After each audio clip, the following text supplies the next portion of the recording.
Okay, now there is this news flying on the internet that you were expelled at 300 level by the Kano State University Technology. Yeah. How true is that? It's very true. Or what led to it? Was it attack religiously or related to students' rights violation? No, it was when I joined university, I like bringing people together. This political activism you see me doing, I don't say activism, political action or participation that you see me doing, it's been part of my life since when I was in secondary school. You know, I think started since when I was even in JSS.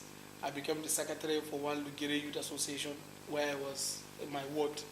Then I became the president of my local government. We call it Jimeta Youth Progressive Association.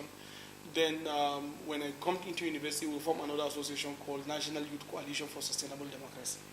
Under it, we now begin to do some galvanizations about youth to participate in politics and governance, starting from schools.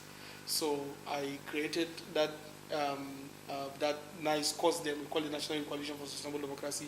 There's a movement inside it we call FFP movement. That's fight for progress, fight for peace, fight power, and this and that. So FFP movement. The FFP got a lot of acceptability in the school. And it was a Kano State University. I am not a Kano indigene. I am from Adamu State. And I got massive support. And as at that time, we are just the second set of the student in that school. Just with the first set.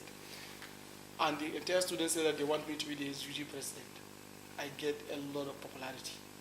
And at that particular moment, there is a political turbulence between the government of the day, which is Malam Sheikh Arao's government in 2014, and the government of Rabiu Musa Konkoso that lost the election. The school was founded by Rabiu Musa Konkoso. So the political activism, because the first set of the students of the school were Konkoso's inductees.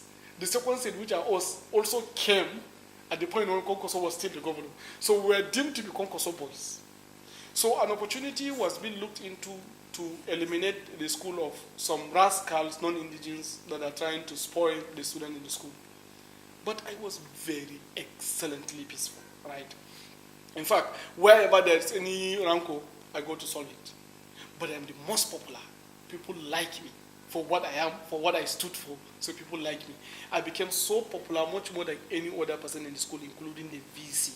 In fact, some of the things I can say in that school can counter the school rules and regulation. Even though I am practicing a lot of restraint, but because of my immense popularity and a lot of dual roles that I play, I work extensively with the non-Muslims, the Christians. I am a party guy. I go to club to dance. In fact, I'm the best dancer in school. I even have a award for that. And I also preach in the mosques at the same time. And I'm a first-class student of electrical engineering. So you see, I'm almost around all the cycles of student life. So I became immensely popular.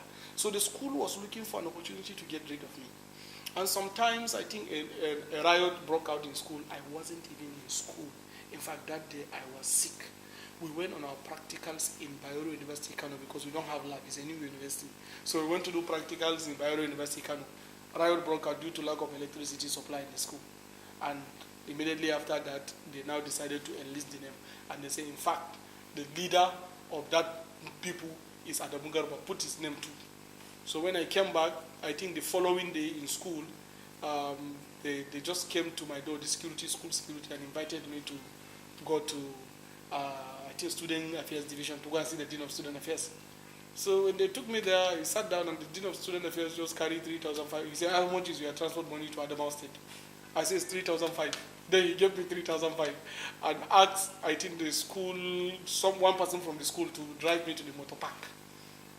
And that's how they drove me to motor park to go to Yola. But I refused to go. I now went into Kano. Start to look at what is the problem. Eventually they invited me and then handed over the restitution later.